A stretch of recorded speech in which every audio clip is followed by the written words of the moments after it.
समझिएगा। कह रहा है कि माधव का सैलरी पहले X% बढ़ाया गया है और फिर जो बढ़ा हुआ सैलरी था उसमें X% घटा दिया गया है, तो कितना कमी आ गया। हम एक ही जानते हैं कि अगर किसी भी चीज़ में कुछ परसेंट हम बढ़ा दें, कुछ परसेंट मान लिया 10% बढ़ा दिया, तो अब जो मिला अगर उसमें 10% घटा देंगे तो टोटल में कमी हो जाता है। इसमें केस यही है कि दोनों जगह सेम परसेंट रहेगा कि जितना परसेंट पहले बढ़ाए हैं बाद में उतना ही परसेंट हमको क्या करना है, घटाना भी है, तभी चेंज होगा, है ना। चेंज किस में होगा, तो हमेशा डिक्रीज होगा, हमेशा कमी आएगा। कितना का कमी आएगा, तो अब यहाँ पूछ रहा है आपसे कि कितना कम होगा। तो कह रहा है कि पहले X% सैलरी बढ़ा दिया और फिर X% घटा दिए। तो हम मान लेते हैं कि माधव का सैलरी कितना है।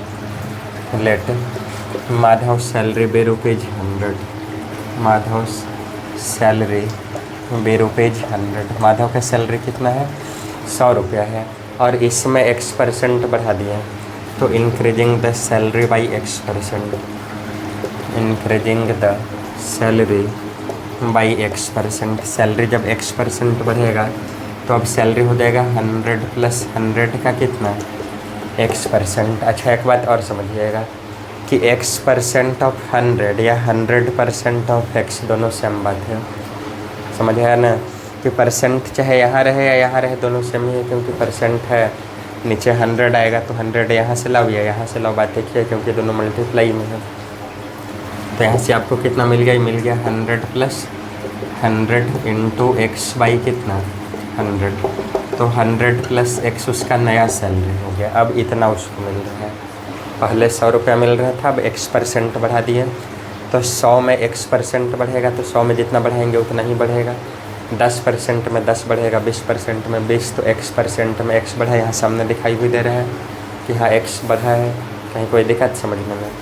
तो इस 100 + X नया सैलरी हो गया। अब कह रहे हैं कि अब इस वाले सैलरी में हम लोग X% माइनस कर दिए, इसमें माइनस किए जो नया सैलरी है उसमें, तो decreasing the new salary by X%, decreasing the new salary by X%। नया वाला सैलरी हम कितना कम कर दिए, तो X% घटा दिए, कम कर दिए, तो ये हो गया आपका 100 + X माइनस 100 + X का कितना परसेंट, तो X%। कहीं समझने में दिक्कत। अब इस टाइप का जब भी सॉल्यूशन करना हो ना, तो अगर आप इसको कॉमन ले लेंगे तो बहुत आसानी से बन जाएगा।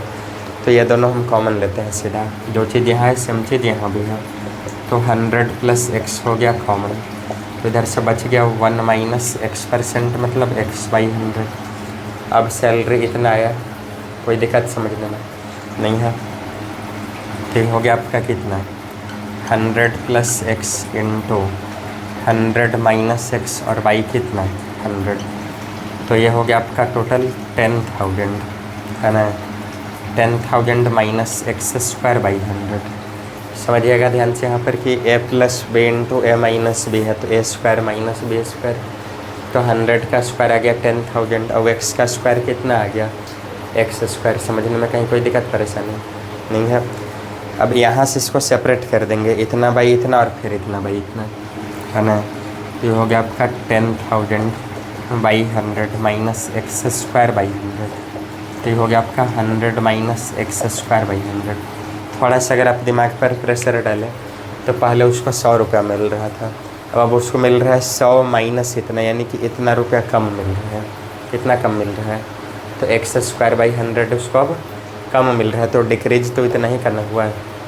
पहले 100 मिल रहा था, मिल रहा है 100 माइनस इतना, तो इतना डिक्रीज हुआ, तो डिक्रीज कितना का हुआ उसको तो आप माइनस करके भी पता लगा सकते हैं कि 100 माइनस इतना, तो ये दोनों कैंसिल 100 और ये बचेगा, तो डिक्रीज हो गया X² बाई 100 का।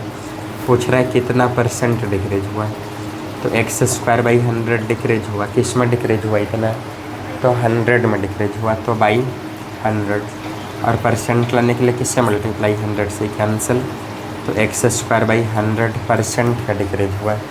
वैसे भी यहाँ एक बात क्लियर था कि जब 100 में इतना घटा है मतलब इतना ही परसेंट घटा है, 100 में जितना होगा उतना ही परसेंट होगा। बात समझ आ रहा है ना, कि 100 में जितना परसेंट रहेगा उतना ही परसेंट का क्या होगा उसमें डिक्रीज होगा, कहीं कोई दिक्कत है ना।